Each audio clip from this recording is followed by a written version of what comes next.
Bonjour, j'espère que vous allez tous bien. Moi, ça va par la grâce de Dieu.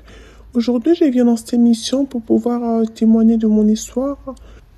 J'ai longtemps hésité avant de venir, mais mon mari m'a beaucoup encouragé avant de venir.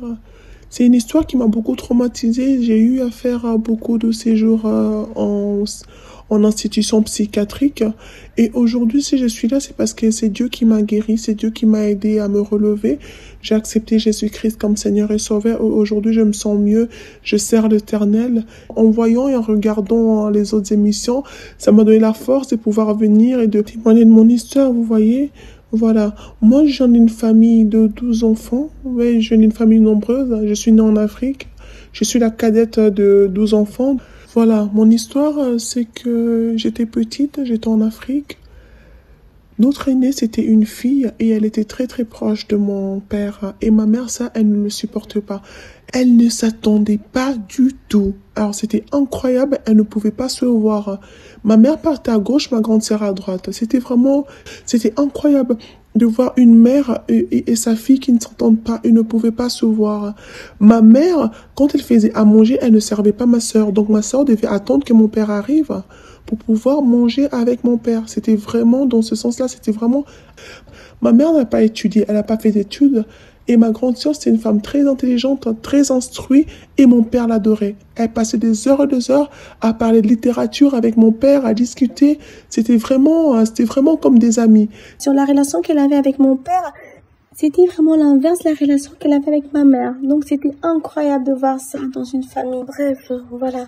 Ma grande sœur a fini ses études et mon père a décidé donc de lui payer un billet pour venir en France pour faire ses études. Mon père, sachant que ma mère n'aimait pas ma sœur, mon père a fait ses démarches sans dire un mot à ma mère. Il n'a rien dit, il a fait les démarches pour ma sœur, il n'a même rien dit à ma sœur. Il a fait les démarches pour ma sœur. Une fois que tout était prêt, c'est là qu'il a dit à ma sœur qu'elle devait voyager. Donc voilà, nous on était là, on n'a rien su. Un mois après, c'est là que notre sœur appelle. À l'époque, c'est pas facile pour pouvoir appeler. Un mois après, notre sœur nous appelle de l'Europe, de Paris donc. Et on était vraiment tous choqués. Ma mère, elle n'a pas dormi pendant des mois et des mois. Elle voulait plus dormir avec mon père dans la même chambre. Elle dormait au salon. C'était constamment des disputes. Comment t'as pu la faire voyager? Il y a les autres ici. Pourquoi toujours elle? Et mon père lui faisait comprendre que je lui ai fait voyager pour qu'il puisse avoir l'opportunité de faire des grandes études. Ma sœur voulait devenir avocate et c'était vraiment une grande opportunité pour elle de pouvoir réaliser son rêve. Et mon père, à chaque fois, il disait, un jour, quand je ne pourrai plus prendre soin de vous, peut-être c'est votre sœur qui pourra vous aider parce que je sais qu'elle a beaucoup d'amour. Ça, c'est une phrase que ma mère ne supportait pas quand mon père parlait comme ça de ma sœur. Parce que ma mère n'aimait pas qu'on fasse des éloges à ma sœur. Même quand les gens du quartier la félicitaient d'avoir fini ses études, ça, ma mère ne le supportait pas. Et les gens du quartier pouvaient voir à quel point ma mère pouvait détester ma sœur. Je me rappelle, on avait une tante, donc la sœur de mon père, elle venait souvent à la maison et à un moment, elle a complètement arrêté de venir parce que, voyant l'attitude de ma mère, c'était juste pas possible. Vous imaginez que tout le monde pouvait voir à quel point elle détestait ma sœur. Tout le monde se posait des questions. C'était vraiment horrible, cette façon de faire. Bref, ma sœur, elle est venue à Paris, elle a fait ses études, tout s'était vraiment parfaitement bien passé. Elle a fait ses études, elle s'est mariée et elle a eu un enfant. Elle s'est mariée avec un Français et elle a eu un enfant. Quelques années après, ma sœur, elle a décidé de venir en Afrique pour voir la famille. Entre-temps, j'ai oublié de dire que ma sœur m'a fait venir ici en Europe.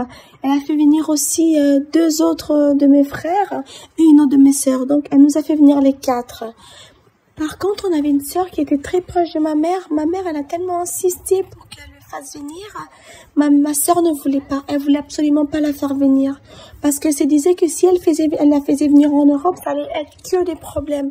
Donc voilà pourquoi à chaque fois que ma mère l'appelait pour lui dire fais des démarches pour ta sœur, ben elle voulait pas. Elle lui disait clairement maman, c'est hors de question que je le fasse venir parce que tu sais elle est problématique, elle n'écoute pas déjà là-bas en Afrique, elle fait n'importe quoi, elle a eu plusieurs enfants avec des pères différents ici, si je la fais venir ici, elle va pas vouloir travailler parce que là-bas, elle n'aime pas travailler. Même les travaux ménagers, elle ne voulait pas faire la vaisselle, cuisiner. Elle ne sait pas cuisiner. On cuisinait nous toutes, mais elle ne voulait pas cuisiner. Elle ne voulait rien faire. Toute sa vie, c'était que les sorties. Voilà, elle, c'était vraiment la fille préférée de ma mère. Et ma mère a tout fait pour qu'elle puisse venir en Europe, mais ma sœur n'a pas voulu. Voilà, quelques années sont passées. Ma sœur a décidé de partir en Afrique pour présenter son mari et son fils aux parents. Ils sont partis. Ma sœur a acheté une maison pour les parents. Ma mère était tellement contente. Mon père aussi était très fier. Elle a acheté une maison pour les parents et aussi, elle s'est aussi acheté une maison pour elle avec son mari. En fait, elle voulait en faire une maison d'hôte parce qu'elle voulait faire quelque chose pour que les gens qui viennent de l'Europe puissent se loger là-bas pendant quelques mois.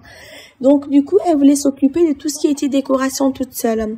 Son mari a fait 2 semaines et il est rentré avec leur fils parce qu'il devait travailler. Donc, il est rentré avec leur fils. Ma sœur est restée là-bas. Et 2 jours avant que ma sœur revienne, ma sœur, une de mes sœurs m'appelle pour me dire, oui, quelque chose d'horrible, je sens quelque chose d'horrible va se passer. Je ne sais pas ce qui va se passer, mais je sens quelque chose d'horrible va se passer. Je me suis dit, mais pourquoi il m'appelle pour me dire ça? Qu'est-ce qui va se passer? Du coup, j'appelle ma sœur là-bas en Afrique pour lui dire, j'ai une de nos sœurs qui m'a appelé pour me dire que elle sent quelque chose d'horrible va se passer, que tu devais faire attention. Ma grande sœur me dit, à faire attention de quoi? Qu'est-ce qui va se passer? D'ailleurs, moi et maman, maintenant, on s'entend bien. Parce que du coup, ma mère, j'ai oublié de dire que ma mère, elle était devenue toute mielleuse avec ma sœur. Elle était devenue mielleuse. Elle s'entendait parfaitement bien. Du coup, ma sœur, elle se disait peut-être parce que je leur ai acheté une maison, je ne sais pas. Mais moi, au fond de moi, j'étais quand même un peu sceptique. Tu ne peux pas détester une personne pendant autant d'années et tout d'un coup comme ça dire que tu l'aimes. J'étais un peu sceptique. Une de mes sœurs, donc celle que ma mère aime beaucoup, elle est partie à l'hôtel de ma sœur pour lui ramener des choses qu'elle devait ramener en Europe, des ndolés, pas mal de choses, des bâtons qu'elle devait ramener ici en Europe. Avec ça, elle a ramené aussi des choses à manger à ma sœur que ma mère elle avait préparées. Et en bref, pour vous dire que ma sœur, elle a été retrouvée décédée le lendemain dans sa chambre d'hôtel. Ma sœur et ma mère avaient empoisonné ma sœur, ma grande sœur. Ma sœur est décédée là-bas au pays. C'est quelque chose qui nous a traumatisés et pour vous dire que mon père est décédé le jour de l'enterrement de ma sœur. Donc ils sont partis l'enterrer et le jour même, mon père en rentrant, il a fait une crise d'AVC et il est décédé. Ma mère, elle a été en prison avec ma sœur. Parce que ma sœur, les gens de l'hôtel l'ont vu qu'il était monté dans la chambre de ma sœur pour la voir. Et les gens l'ont dénoncé. Et elle a dénoncé ma mère, que c'était ma mère qui l'avait incité à empoisonner ma sœur. Donc c'est ma mère qui avait empoisonné la nourriture. Elle a ramené. Leur but, en fait, c'était que ma sœur, donc l'autre sœur, puisse prendre les papiers de ma grande sœur pour pouvoir venir avec ici en Europe. Voilà. C'était pour vous dire que quand vous êtes parents et aimez vos enfants. Si vous n'arrivez pas à aimer vos enfants, demandez à Dieu d'aimer vos enfants. Même si vous voyez que votre enfant est proche de son papa, ça ne devrait pas être quelque chose de malsain. Je ne comprenais pas cette haine que ma mère, elle avait envers ma sœur. Aujourd'hui, ma sœur est décédée. Son mari est là, seul avec son fils. Son fils, bon, il est grand maintenant. C'est quelque chose qui m'a beaucoup traumatisée. Et c'est vraiment Dieu qui m'a aidé à passer dessus. Faites attention, vous qui allez en Afrique. Si vous avez une personne qui ne vous aime pas, faites très attention parce que c'est horrible ce que je veux dire maintenant. Mais j'ai comme l'impression que les gens de l'Afrique ne nous aiment pas vraiment. Ils aiment plutôt ce que nous avons à leur offrir. Mais c'est vraiment pas de l'amour sincère. Après, ce n'est pas le cas de tout le monde. Il y a toujours des exceptions. Mais, comme on dit, loin des yeux, loin du cœur. Parce que c'est vraiment horrible ce qui est arrivé à ma sœur. La jalousie, c'est pas bon. C'est vraiment pas bon d'avoir la jalousie. Moi, ça m'a tellement traumatisée. J'ai fait beaucoup de séjours en psychiatrie. Et aujourd'hui, Dieu m'a délivrée. Voilà mon histoire. Tout en espérant que ça pourrait aider quelqu'un. Voilà. Merci.